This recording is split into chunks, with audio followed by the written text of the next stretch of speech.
হাতিম বলকি রহমাতুল্লাহি আলাইহি তিনি বললেন, আমি যখন নামাজের স্থানে দাঁড়াই, দাঁড়ানোর পর আমি মনে করি আমার সামনে বাইতুল্লাহ, আমি যে স্থানে দাঁড়িয়েছি আমার পায়ের নিচে হলো পুলসিরাত, আমার ডাইনে জান্নাত, বামে জাহান্নাম, আমার মাথার উপর আজরাইল। আমি এই চিন্তার চেতনা নিয়ে যখন মনে মনে পরিকল্পনা করি আর বলি হতে পারে এটাই আমার জীবনের শেষ নামাজ, আর জীবনের নামাজ পড়ার সৌভাগ্য হবে কিনা, এই চিন্তা চেতনা নিয়ে যখন আমি নামাজ শুরু করে দেই, নামাজ শুরু করার পর আমি সুন্দরভাবে ধীরে স্থিরভাবে সূরা কেরাত তেলাওয়াত করি, রুকু করি, সিজদা করি, আর যখন আমি কোরআনুল কারীম থেকে আয়াতগুলো তেলাওয়াত করি, এই আয়াত তেলাওয়াত করার সময় আমি আয়াতের অর্থের দিকে লক্ষ্য করে এইভাবে নামাজ আদায় করি। الحمد لله نحمده ونستعينه ونستغفره ونعوذ بالله من شرور أنفسنا ومن سيئات أعمالنا. من يهده الله فلا مضل له ومن يضلله فلا هادي له. ونشهد أن لا إله إلا الله وحده لا شريك له. ونشهد أن سيدنا وسندنا وحبيبنا ومولانا محمدا عبده ورسوله الذي أرسله بالحق بشيرا ونذيرا وداعيا إلى الله بإذنه وسراجا وقمرا منيرا. فقد قال الله تعالى في كلامه المجيد وفي فرقانه الحميد. সবাই জবান খুলে পড়ুন আউযু বিল্লাহি মিনাশ শাইতানির রাজীম. বিসমিল্লাহির রহমানির রহিম. فإن تابوا وأقاموا الصلاة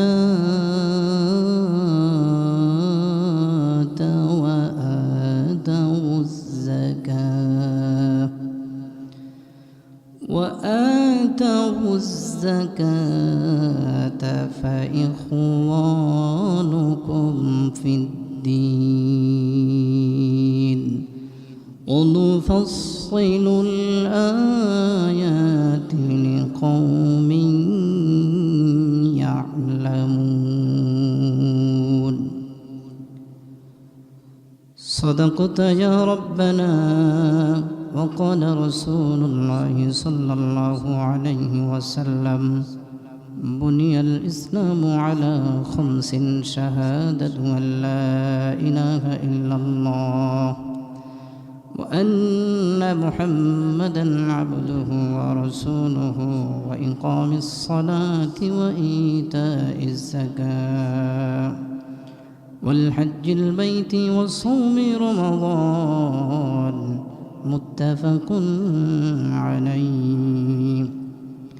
وقال تعالى في شان حبيبه صلى الله عليه وسلم إن الله وملائكته يصلون على النبي يا أيها الذين آمنوا صلوا عليه وسلموا تسليما. اللهم صل على سيدنا سيدنا مولانا محمد وعلى آل سيدنا মনে বড় আশা ছিল যাব মদিনায়, মনে বড় আশা ছিল যাব মদিনায়। সালাম আমি করব গিয়ে, সালাম আমি করব গিয়ে নবীর রওজায়,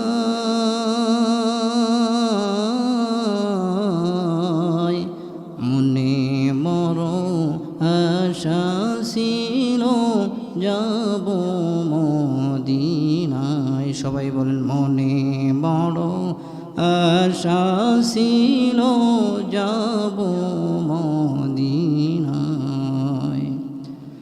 আরব সাগর পাড়ি দিব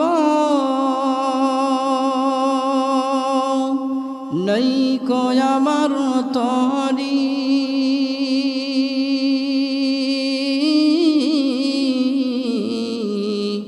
পাখি নাই যে উড়ে যাব ডানাতে ভর করি। আরব সাগর পাড়ি দিব নইকো আমার তরি,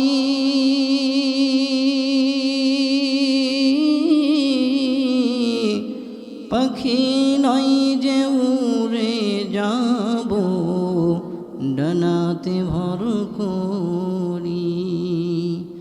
আমার আশা আছে সম্বল নাই, আশা আছে সম্বল নাই, করি কি উপায়।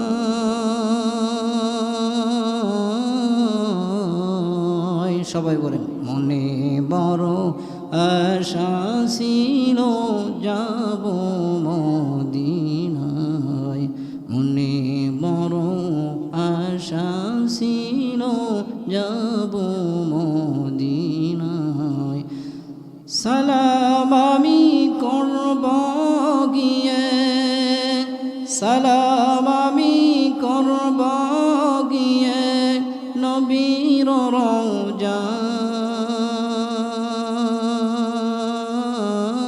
রওজায়, মনে বড় আশা ছিল যাব মদিনায়, মনে বড় আশা ছিল যাব মদিনায়। আল্লাহ পাক আমাদের সবাইকে মদিনায় যাওয়ার তৌফিক দান করুন। সকলে পড়ি আমিন।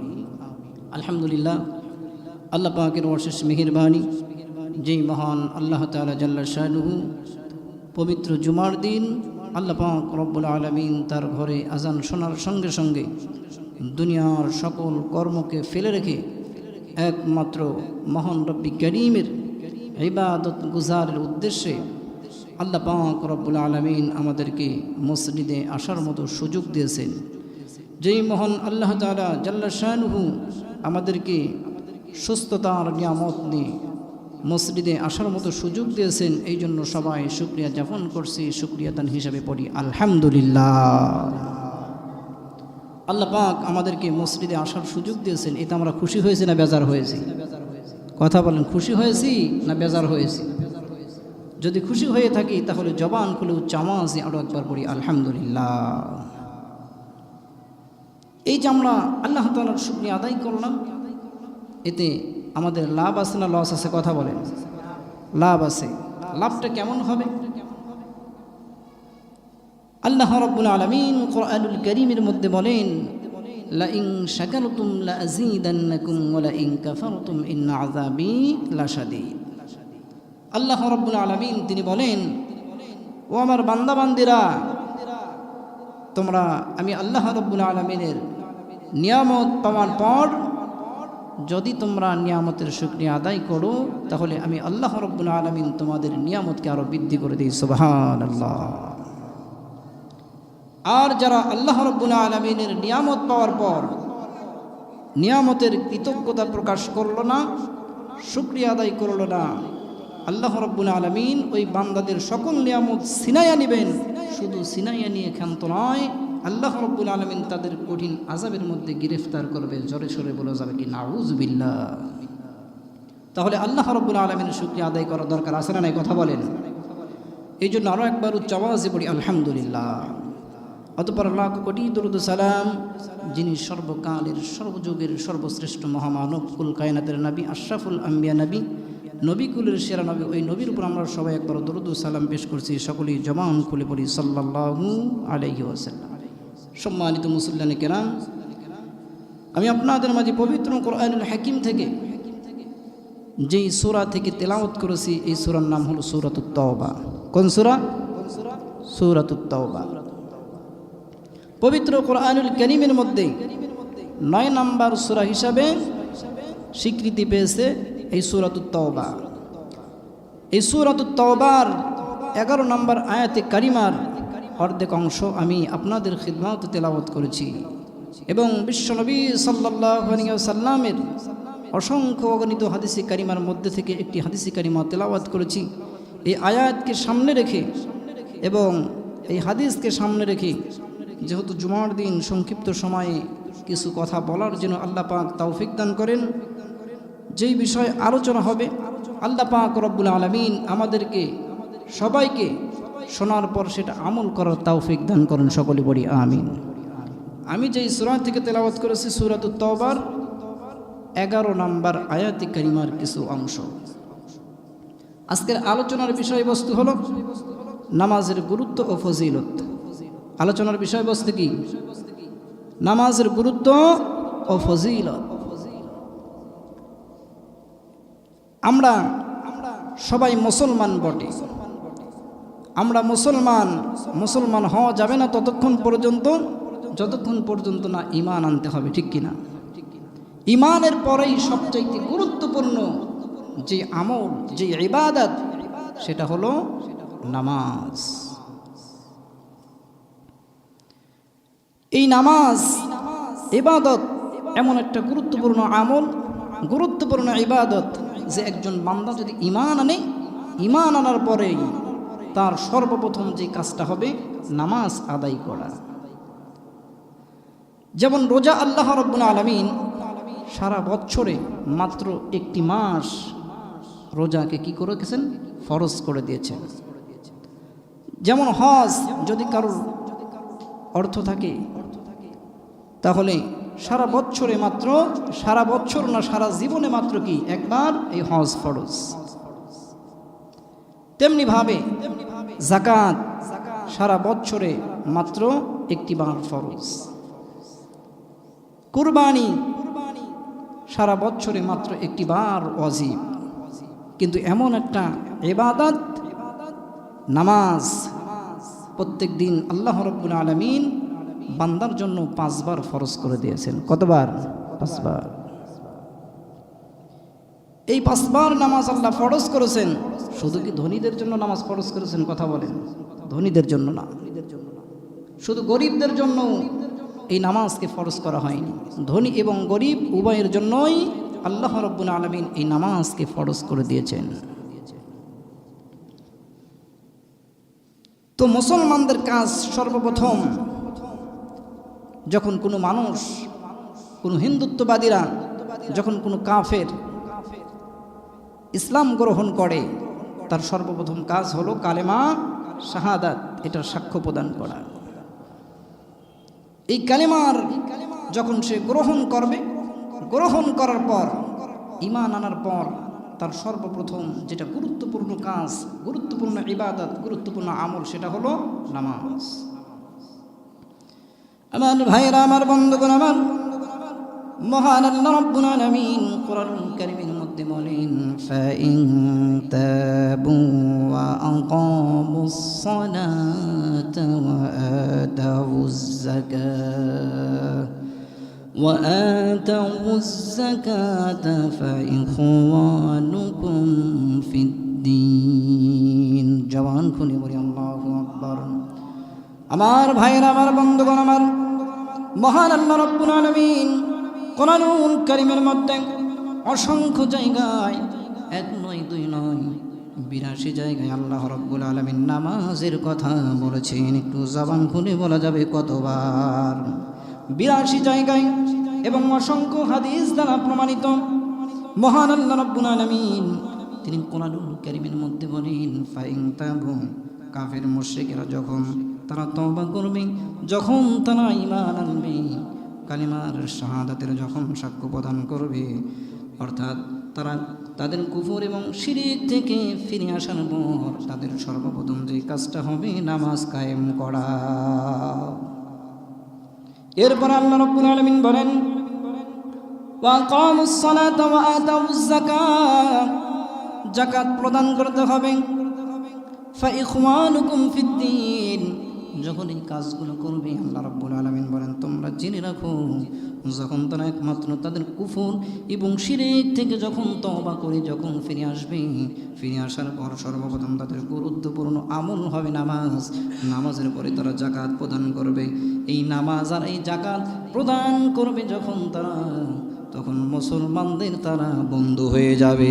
একটু জবান খুলে বলা যাবে কি আল্লাহু আকবার? আমার ভাইরা, আমার বন্ধুগণ, আমার এই জন্য রাসূলুল্লাহ সাল্লাল্লাহু আলাইহি সাল্লাম ইসলামের মৌলিক কাঠামোগুলোকে তিনি একটি ঘরের সাথে বা একটি তাবর খুঁটির সাথে তুলনা করেছেন। অর্থাৎ কালিমাতুশ শাহাদাতের পরে সর্বপ্রথম যে আমলটা করতে হবে, গুরুত্বপূর্ণ আমল, সেটা হলো নামাজ। বিশ্বনবী সাল্লাল্লাহু আলাইহি ওয়াসাল্লাম তিনি বলেন, বুনিয়াল ইসলামু আলা খামসিন, শাহাদাতু আল্লা ইলাহা ইল্লাল্লাহ ওয়া আন্না মুহাম্মাদান আবদুহু ওয়া রাসূলুহু ওয়া ইকামিস সালাতি ওয়া ইতাইজ যাকাতি ওয়াল হজ্জিল বাইতি ওয়াস সাওমি রমাদান। আল্লাহর হাবিব সাল্লাল্লাহু আলাইহি সাল্লাম তিনি বলেন, ইসলাম 5টি স্তম্ভের উপর স্থাপিত। ইসলাম হলো 5টি বিষয়ের উপর স্থাপিত। 1 নম্বর হলো কালিমাতুশ শাহাদা। কালিমা যখন শাহাদাত আমরা পড়ি, আশহাদু আল্লা ইলাহা ইল্লাল্লাহ, যখন কোনো বান্দা এইটা বলে যে আমি সাক্ষ্য দিচ্ছি আল্লাহ ছাড়া কোনো ইলাহা নাই, কোনো হুকুমদাতা নাই, কোনো বিধানদাতা নাই, ঠিক কিনা? বান্দা যখন এই সাক্ষ্য দিবে ওয়া আন্না মুহাম্মাদান আবদুহু ওয়া রাসূলুহু, বিশ্বনবী সাল্লাল্লাহু আলাইহি সাল্লাম তিনি হলেন আল্লাহর বান্দা এবং রাসূল, এই সাক্ষ্য দেওয়ার পর বান্দা এরপরে কি করবে? এই কালিমাতুশ শাহাদা ঈমানের সাক্ষ্য যখন প্রদান করবে, করার সঙ্গে সঙ্গে এরপরে বুনিয়াল ইসলামু আলা খামসিন, শাহাদাতু আল্লা ইলাহা ইল্লাল্লাহ ওয়া আন্না মুহাম্মাদান আবদুহু ওয়া রাসূলুহু ওয়া ইকামাস সালাত। 2 নম্বর হলো নামাজ আদায় করতে হবে। ওয়াল হজ্জিল বাইতি, বাইতুল্লাহতে হজ করতে হবে। ওয়া সাওমি রমাদান, রমজান মাসে রোজা রাখতে হবে। তাহলে ইসলামের ভিত্তি 5টি স্তম্ভের উপর স্থাপিত। কয়টি? এই 5টি হলো মৌলিক জিনিস। আল্লাহর রাসূল সাল্লাল্লাহু আলাইহি ওয়াসাল্লাম যখন এই নামাজের বিধান যখন অবতীর্ণ হলো, বিশ্বনবী সাল্লাল্লাহু আলাইহি ওয়াসাল্লাম তিনি কাবা প্রান্তরে প্রকাশ্যভাবে যখন মাকামে ইব্রাহিম সেই স্থানে প্রকাশ্যে নামাজের জন্য দাঁড়িয়ে গেলেন। দাঁড়ানোর পর আবু জেহেলের অন্তরের মধ্যে জ্বালা সৃষ্টি হয়ে গেল। কি হয়ে গেল? জ্বালা সৃষ্টি হয়ে গেল, মাথা ব্যথা শুরু হয়ে গেল যে মুহাম্মদ কাবার প্রান্তরে প্রকাশ্যে সে নামাজ আদায় করে। আমার ভাইয়েরা, আমার বন্ধুগণ, আমার এই নামাজের বিধান যখন অবতীর্ণ হল, আল্লাহর রাসূল সাল্লাল্লাহু আলাইহি ওয়াসাল্লাম তিনি প্রকাশ্যে যখন কাবা প্রান্তরে নামাজ আদায় করতেছিলেন, নামাজ শুরু করেছেন, সঙ্গে সঙ্গে আবু জেহেল এই দৃশ্য দেখার পরই তার অন্তরের মধ্যে জ্বালা সৃষ্টি হয়েছে। বিশ্বনবী সাল্লাল্লাহু আলাইহি সাল্লামের কাছে আসলেন আর বললেন, মুহাম্মদ তুমি যে প্রকাশ্য নামাজ আদায় করতেছ, এরপর তুমি যদি দ্বিতীয়বার আমার নামাজের নিয়ত করে এখানে যদি নামাজ পড়ো, তাহলে তোমাকে কঠোরভাবে লাঞ্ছিত করা হবে, অপমানিত করা হবে, এমনকি তোমাকে ঘাড় ধাক্কা দেওয়া হবে, তোমাকে, তোমার মাথাগুলো, তোমার গর্দানগুলো মাটিতে পিষিয়ে ফেলব। আবু জেহেল যখন এই হুমকিটা দিল, দেওয়ার সঙ্গে সঙ্গে বিশ্বনবী সাল্লাল্লাহু আলাইহি সাল্লাম তিনি আল্লাহ রাব্বুল আলামিনের আযাবের যখন ভয় আবু জেহেলকে দেখালেন, দেখানোর পর আবু জেহেল বলতেছে, মুহাম্মদ তুমি কার ভয় দেখাচ্ছ? তুমি কার ভয় দেখাচ্ছ? আল্লাহর কসম করে বলতেছি, যেই মক্কার জমিনে আমি হলাম বড় লিডার, আমার চাইতে বড় লিডার আর নাই, সুতরাং কারো ভয় দেখা আমাকে লাভ হবে না। আমার ভাইয়েরা, আমার বন্ধুগণ, আল্লাহর রাসূল সাল্লাল্লাহু আলাইহি সাল্লাম তাকে তাওয়াক্কা করলেন না, আবু জাহেলকে কোনো ভয় করলেন না, আবার তিনি নামাজ শুরু করে দিলেন। নামাজ শুরু করার পর বিশ্বনবী সাল্লাল্লাহু আলাইহি সাল্লামকে আবু জাহেল মারার জন্য, আক্রমণ করার জন্য রওনা করেছে। বর্ণনায় আসছে আবু জাহেল তার যে সমস্ত অনুসারী ছিল তাদেরকে তিনি ডাকলেন। ডাকার পর বললেন, মুহাম্মদকে লাঞ্ছিত করব, অপমানিত করব।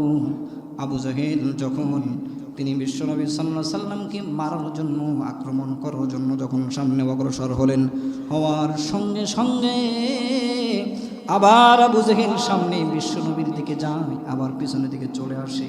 এরকম যখন চলে আসলো, তখন আবু জাহেল উত্তর শরীরে তারা বলল, কেন মুহাম্মদকে মারার জন্য সামনে অগ্রসর হলে আবার পিছনের দিকে কেন চলে আসলে?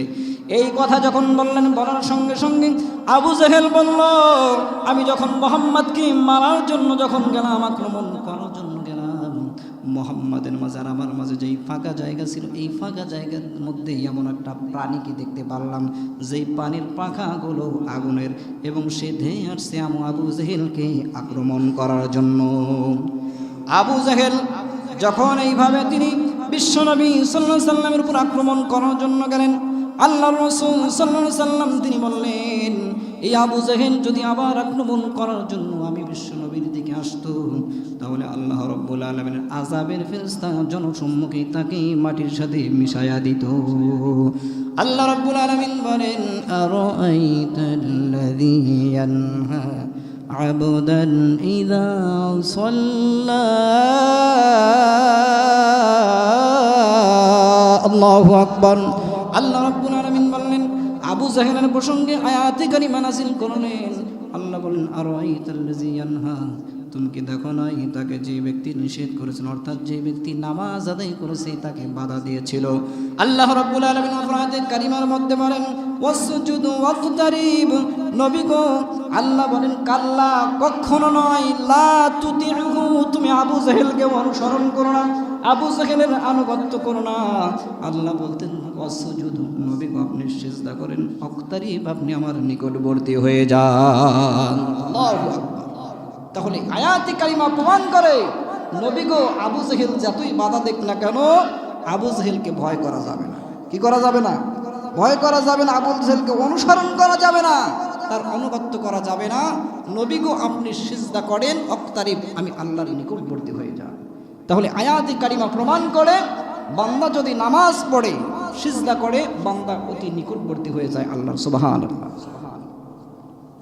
আমার ভাইরা, আমার বন্ধুগণ, আমার এই নামাজ যেমন একটা গুরুত্বপূর্ণ ইবাদত, আল্লাহ রাব্বুল আলামিন বিশ্বনবী সাল্লাল্লাহু আলাইহি ওয়াসাল্লামকে যখন মিরাজে নিয়েছিলেন, মিরাজের রজনীতে আল্লাহ রাব্বুল আলামিন আল্লাহর হাবিব সাল্লাল্লাহু আলাইহি ওয়াসাল্লামকে তার গুনাহগার উম্মতের জন্য হাদিয়া স্বরূপ 50 ওয়াক্ত নামাজকে ফরজ করেছিলেন। জবান খুলে বলেন, কয় ওয়াক্ত? 50 ওয়াক্ত নামাজকে ফরজ করেছিলেন। তো রাসূল সাল্লাল্লাহু আলাইহি ওয়াসাল্লাম যখন মেরাজ থেকে আসতেছিলেন, নবীজি আল্লাহর নবী মুসা আলাইহিস সালামের সঙ্গে তার সাক্ষাৎ হয়েছিল। মুসা নবী আল্লাহ রাসূল সাল্লাল্লাহু আলাইহি ওয়াসাল্লামকে জিজ্ঞাসা করেছিলেন যে আল্লাহ পাক আপনাকে মেরাজে নিয়েছিলেন, হাদিয়া স্বরূপ কি দিয়েছেন? বিশ্বনবী সাল্লাল্লাহু আলাইহি সাল্লাম বললেন, আমার গুনাহগার উম্মতের জন্য 50 ওয়াক্ত নামাজ দিয়েছেন। হযরত মুসা আলাইহিস সালাম তিনি বললেন যে এই 50 ওয়াক্ত নামাজ দিয়েছেন, আমার উম্মতের জন্য দিয়েছিলেন, কিন্তু আমি আমার বাস্তব প্র্যাকটিক্যাল থেকে আমি বুঝেছি যে আমার উম্মতে পারে নাই, সুতরাং আপনার উম্মতেরা 50 ওয়াক্ত নামাজ পড়তে পারে। তো আপনি কি আপনার রবের কাছে আবেদন করে কিছু কমিয়ে আনেন? আমার ভাইয়েরা, আমার বন্ধুগণ, আমার যখন এই 50 ওয়াক্ত নামাজ কমিয়ে এনে 5 ওয়াক্ত এনেছে, কিন্তু আল্লাহ রাব্বুল আলামিনের ওয়াদা ছিল এই 5 ওয়াক্ত নামাজ যদি যটা সময়ে সঠিক সময়ে যদি বান্দা নির্ধারিত সময়ে পড়ে, আল্লাহর ওয়াদা একের বদলা 10।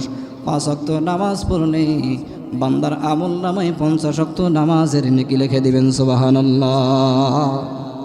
আমার ভাইয়ের, আমার বন্ধুগণ, আমার একটি ঘটনার মধ্যে দেখলাম তাবিঈনগণ, সালফে সালিহিনগণ তারা কেমন ভাবে নামাজ আদায় করেছেন, নামাজগুলো কেমন গুরুত্ব দিয়েছেন। ঘটনাটি পড়েছি ইসাম রহমাতুল্লাহি আলাইহি।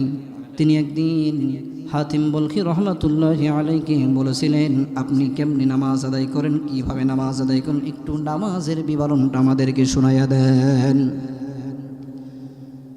ইসাম রহমাতুল্লাহি আলাইহি যখন হাতিম বলখি রহমাতুল্লাহি আলাইহিকে বলেছিলেন, আপনি কেমনি নামাজ আদায় করেন, নামাজ প্রসঙ্গে একটু আমাদেরকে একটু অবহিত করুন, জানান।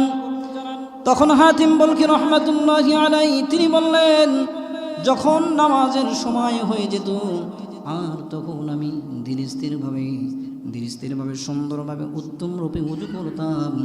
যেখানে আমি নামাজ আদায় করব ওইখানে গিয়ে ধীরে স্থিরভাবে আমি মনোযোগ সহকারে নামাজের স্থানে দাঁড়াইতাম। হাতিম বলখি রহমাতুল্লাহি আলাইহি তিনি বললেন, আমি যখন নামাজের স্থানে দাঁড়ানোর পর আমি মনে করি আমার সামনে বাইতুল্লাহ, আমি যে স্থানে দাঁড়িয়েছি আমার পায়ের নিচে হলো পুলচেরাত, আমার ডাইনে জান্নাত, বামে জাহান্নাম, আমার মাথার উপর আজরাইল।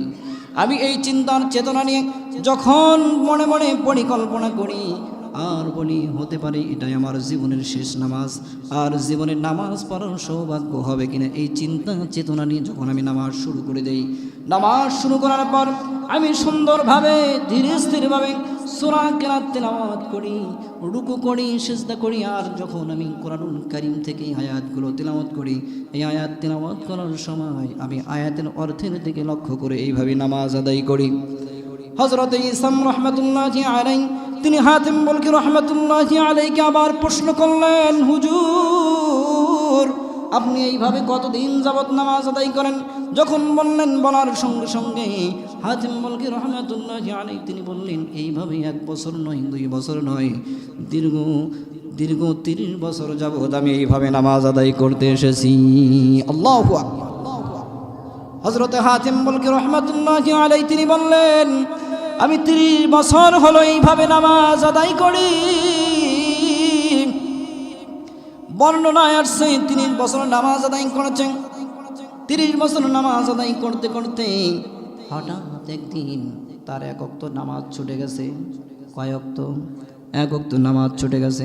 হাতিম বলখি রহমাতুল্লাহি আলাইহি 1 ওয়াক্ত নামাজ ছুটে যাওয়ার কারণে তিনি অত্যন্ত ব্যথিত হয়েছে, মনে কষ্ট পেয়েছে, আহারে আমার জীবন থেকে 1 ওয়াক্ত নামাজ কাজা হয়েছে। আমার ভাইয়েরা, আমার বন্ধুগণ, আমার হাতিম বলখি রহমাতুল্লাহি আলাইহি যখন তিনি ব্যথিত, কিছু সংখ্যক মানুষ সেই নামাজের জন্য তাকে সমবেদনা জানানোর পর হাতিম বলখি রহমাতুল্লাহি আলাইহি তিনি বললেন, হায় আফসোস, আজকে যদি আমার একটি সন্তান এই বলখ শহরে যদি মারা যেত, ইন্তেকাল করতো, তাহলে বলখের অধিকাংশ মানুষগুলো এসে সমবেদনা জানাতো। কিন্তু আল্লাহ রাব্বুল আলামিনের ফরজ একটা ইবাদত, যে ইবাদত নামাজ ছুটে গেছে, এই নামাজের জন্য মাত্র কয়েকজন মানুষ এসে সমবেদনা জানিয়েছে। হায় আফসোস, মানুষের দুনিয়াবি শাস্তির থেকে আখিরাতের শাস্তি তাদের কাছে হালকা হয়ে গেছে। আর বন্ধুগণ আমার, এই নামাজ এমন একটা ইবাদত, এই নামাজ যদি বান্দার সুন্দর হয়ে যায়, বাদবাকি সকল আমলগুলো তার জন্য আরো সহজ থেকে সহজ করে দিবেন কে? আমার ভাইয়েরা, আমার বন্ধুগণ, আমার আল্লাহর নবী, বিশ্ব নবী, রহমতের নবী তিনি বলেন, আউয়ালু মা ইউহাসাবু বিহিল আবদু ইয়াউমাল কিয়ামাহ, কিয়ামতের দিন বান্দার কোনো হিসাব নেওয়া হবে না, সর্বপ্রথম বান্দার আগে নামাজের হিসাব নেওয়া হবে। আমার ভাইয়েরা, আমার বন্ধুগণ, আমার যদি কেউ এই নামাজগুলো সঠিকভাবে আদায় করে, পালন করে, বিশ্ব নবীজির হাদিস থেকে দেখলাম হযরত সাবিত রাদিয়াল্লাহু তাআলা আনহু তিনি বর্ণনা করেন যে আমি রাসূল সাল্লাল্লাহু আলাইহি ওয়াসাল্লামকে বলতে শুনেছি, আল্লাহ রাসূল সাল্লাল্লাহু আলাইহি সাল্লাম তিনি বললেন, রাত আর দিনের মধ্যে আল্লাহ রাব্বুল আলামিন বান্দার উপর 5 ওয়াক্ত নামাজকে ফরজ করে দিয়েছেন। এই 5 ওয়াক্ত নামাজের জন্য কেউ যদি সুন্দরভাবে, কেউ যদি ভালো করে উত্তম রূপে ওযু করে এবং মনোযোগ সহকারে নামাজের মুসাল্লায় দাঁড়ায়, নামাজ যখন সুন্দর করে সে সঠিক সময়ে নির্ধারিত সময়ে নামাজ আদায় শুরু করে এবং রুকু করে সিজদা করে খুশু খুজুর সাথে নামাজ আদায় করে, আল্লাহ রাব্বুল আলামিনের ওয়াদা ওই বান্দার জন্য, যেই বান্দাটা নামাজের পূর্বে সুন্দর করে ওযু করলো, ওই বান্দাটা নির্ধারিত সময়ে সঠিক সময়ে নামাজ আদায় করলো, ওই বান্দাটা রুকু করলো সিজদা করলো, ওই বান্দার জন্য আল্লাহ রাব্বুল আলামিনের ওয়াদা ওই বান্দার জীবনের গুনাহগুলো আল্লাহ মাফ করে দিবে। আমার ভাইরা, আমার বন্ধুগণ আমার, এরপরে বিশ্বনবী সাল্লাল্লাহু আলাইহি সাল্লাম তিনি বলেন, আর যে ব্যক্তি এরূপ করে নামাজ আদায় করলো না, তার ব্যাপারে আল্লাহর কোনো ওয়াদা থাকবে না, অঙ্গীকার থাকবে না। আল্লাহ ইচ্ছা করলে ওই বান্দার গুনাহ মাফ করতেও পারে, আবার ইচ্ছা করলে আল্লাহ রাব্বুল আলামিন শাস্তি দিতে পারে। ইচ্ছা করলে আল্লাহ রাব্বুল আলামিন ওই বান্দাকে শাস্তি দিতে পারে, আবার মাফ করেও দিতে পারে। তবে আল্লাহ রাব্বুল আলামিনের ওয়াদা 5 ওয়াক্ত নামাজকে আল্লাহ ফরজ করেছেন। এই নামাজ যদি কেউ গুরুত্বর সাথে যথাসময়ে সঠিক সময়ে নির্ধারিত সময়ে আদায় করে, রুকু করে সিজদা করে এবং যেই নামাজ পড়ার সময় একান্ত আল্লাহ তাআলার নৈকট্য হাসিলের উদ্দেশ্যে সে নামাজ আদায় করে, ওই বান্দার অতীতে যত গুনাহ করেছে আল্লাহ গুনাহসমূহ মাফ করে দিবেন। সুবহানাল্লাহ। তাহলে এই নামাজ পড়ার দরকার আছে না নাই? কথা বলেন। আমার ভাইয়েরা, আমার বন্ধুগণ আমার, অন্য একটি হাদিসের মধ্যে আসছে, বিশ্বনবী সাল্লাল্লাহু আলাইহি সাল্লাম একদিন সাহাবায়ে কিরামদেরকে সামনে নিয়ে উপস্থিত। আল্লাহর নবী সাহাবায়ে কিরামদেরকে বললেন, ও সাহাবায়ে কিরাম, আচ্ছা তোমরা বলো তো, তোমাদের কারোর বাড়ির নিকট কারোর দরজার সামনে যদি নহর থাকে অথবা জলাশয় বা বড় পুকুর থাকে, আর সেই পুকুরে একজন ব্যক্তি শরীরে অনেক ময়লা আবর্জনা নিয়ে, ওই ব্যক্তিটা যদি ওই পুকুরের মধ্যে 5 বার দৈনিক গোসল করে, তাহলে কি তার শরীরে কোনো ময়লা আবর্জনা থাকতে পারে? এই কথা বলার সঙ্গে সঙ্গে সাহাবায়ে কেরামরা বললেন, ইয়া রাসূলুল্লাহ, না, তার শরীরে কোনো রকমের ময়লা আবর্জনা থাকতে পারে না। আল্লাহর নবী বললেন, অনুরূপভাবে কেউ যদি 5 ওয়াক্ত নামাজ মসজিদে গিয়ে জামাতের সাথে যথাসময়ে নির্ধারিত সময় আদায় করে, যেমনিভাবে 5 ওয়াক্ত নামাজ আদায় করবে, ওই বান্দার শরীরে যেমন পুকুরে গোসল করার কারণে 5 বার গোসল করার কারণে তার শরীরে কোনো রকমের ময়লা আবর্জনা থাকতে পারে না, তেমনি এই নামাজের কারণে, অর্থাৎ বান্দা যদি সকালে ফজরের নামাজ আদায় করেছে, এরপর জহর নামাজ আদায় করেছে, এরপর আসর পড়ছে, মাগরিব পড়ছে, ফজর পড়ছে, এই ফাঁকা জায়গাতে বান্দা যত গুনাহ করেছে সমস্ত গুনাহসমূহ আল্লাহ মাফ করে দিবেন। আমার ভাইয়েরা, আমার বন্ধুগণ আমার, এই নামাজ পড়ার কারণে আমরা যদি সঠিক সময়ে নির্ধারিত সময়ে নামাজ আদায় করতে পারি, এই নামাজের কারণে আল্লাহ রাব্বুল আলামিনের দিদার আমাদের লাভ হয়ে যাবে। আমার ভাইয়েরা, আমার বন্ধুগণ আমার, কাল কঠিন কিয়ামতের ময়দানে আল্লাহ রাব্বুল আলামিন যখন বান্দার হিসাব নেবেন, হিসাব নিকাশ শেষ হওয়ার পর যেই বান্দাগুলো জান্নাতে যাবে আর যেই বান্দাগুলো জাহান্নামে যাবে, জাহান্নামীরা আলাদা হয়ে যাবে, জান্নাতীরা আলাদা হয়ে যাবে। বান্দাগুলো জান্নাতি হওয়ার পর ওই বান্দাগুলোকে কাল কঠিন কিয়ামতের ময়দানে বান্দাগুলোকে, যাদেরকে আল্লাহ রাব্বুল আলামিন জান্নাত দিয়েছেন, বর্ণনায় আসছে ওই জান্নাতের মধ্যে একটি মাঠ থাকবে, যেই মাঠের নাম হবে ময়দানে মাজিদ। মাঠের নাম কি? ময়দানে মাজিদ। আল্লাহ রাব্বুল আলামিন তো বান্দাদেরকে যখন জান্নাত দিয়ে দিবে, জান্নাতের মধ্যে আল্লাহ রাব্বুল আলামিন এমন একটা মাঠ দিবে, যেই মাঠ হাজার হাজার বছর আপনার মানে দুরন্ত ঘোড়া, তেজি ঘোড়া নিয়ে যদি দৌড়ানো যায়, তাহলে একদিনের পথও শেষ করতে পারবে না। এই ময়দানে মাজিদ, এই মাঠের মধ্যে আল্লাহ রাব্বুল আলামিন যখন জান্নাতীদেরকে উপস্থিত করবেন, এই জান্নাতি মেহমানদেরকে আল্লাহ রাব্বুল আলামিন বলবেন, বান্দারে, ও আমার জান্নাতি মেহমানগুলো, তোমরা কি চাও? আজকে যা চাও আমি আল্লাহ তাআলা তোমাদেরকে তাই দিয়ে দিব। সুবহানাল্লাহ। আমার ভাইরা, আমার বন্ধুগণ আমার, এই ময়দানে মাজিদে যে সমস্ত জান্নাতি মেহমানগুলো থাকবে, আল্লাহ রাব্বুল আলামিন একত্রিত করবেন মহান আল্লাহ রাব্বুল আলামিন ওই জান্নাতি মেহমানগুলো ডাক দিয়ে বলবে, ও আমার জান্নাতি মেহমানগুলো আজকে তোমরা কি চাও? ওই বান্দারা বলবে, আল্লাহ তোমার কাছে কি চাইবো? কারণ তোমার কাছে যা চাওয়ার এর চাইতে বেশি কিছু দিয়েছো, এত নিয়ামত পেয়েছি, জান্নাত দিয়েছো, আল্লাহর আমাদের চাওয়ার মতো কিছু নাই। ও মালিক, তবে তোমার কাছে একটা জিনিস চাই, তুমি আমাদের প্রতি সন্তুষ্ট হয়ে যাও। ওই জান্নাতি মেহমানগুলো ময়দানে মাজিদের মধ্যে থেকে ডাক দেয়া বলবে, আল্লাহ তুমি আমাদের প্রতি সন্তুষ্ট হয়ে যাও, রাজি হয়ে যাও। আল্লাহ রাব্বুল আলামিন তখন ডাক দে বলবে, ও আমার বান্দারা, ও আমার জান্নাতি মেহমানগুলো, তোমরা বলতেছো আল্লাহ তুমি আমাদের প্রতি রাজি হয়ে যাও। আমি আল্লাহ তোমাদের প্রতি রাজি, সন্তুষ্ট যদি না হতাম তাহলে তোমাদেরকে জান্নাত দিতাম না। আমি তোমাদের প্রতি রাজি আছি, সন্তুষ্ট আছি, তোমরা এরপর কি চাও? কিন্তু জান্নাতি মেহমানগুলো কি চাইবে তারা বলতে পারবে না, বলতে পারবে না। তারা কোনো কিছুই খুঁজে পাবে না আল্লাহর কাছে কি চাইব। কিন্তু মালিক আবারও ডাক দিয়ে বলবে, আমার মেহমানরা কি চাও? আমি তো তোমাদের প্রতি রাজি, এর চাইতে আর কিছু তোমরা চাও কিনা? কিন্তু বান্দারা বলতে পারবে না। এই মানুষগুলো চলে যাবে আলেমুল আমাদের কাছে গিয়ে বলবে, আল্লাহর কাছে আমরা কি চাইব? আলেমুল আমরা এত সুন্দর সুপরামর্শ দিবে যে যেই আল্লাহ রাব্বুল আলামিন পৃথিবীতে আমাদেরকে সৃষ্টি করেছিলেন, হায়াত দিয়েছিলেন, রিজিক দিয়েছিলেন, আল্লাহ রাব্বুল আলামিনকে ভয় করে চলেছি, আল্লাহ রাব্বুল আলামিনের গোলামি করেছি, কিন্তু যেই মালিক দুনিয়াতে পাঠানোর পর তার গোলামি করলাম, দাসত্ব করলাম, যেই মালিকরে ভয় করে চলেছি, কিন্তু ওই মালিকরে দেখি নাই, দুনিয়াতেও দেখি নাই, কিন্তু আমরা চাই জান্নাতের মধ্যে আল্লাহ রাব্বুল আলামিনকে একটু দেখব। আল্লাহু আকবার।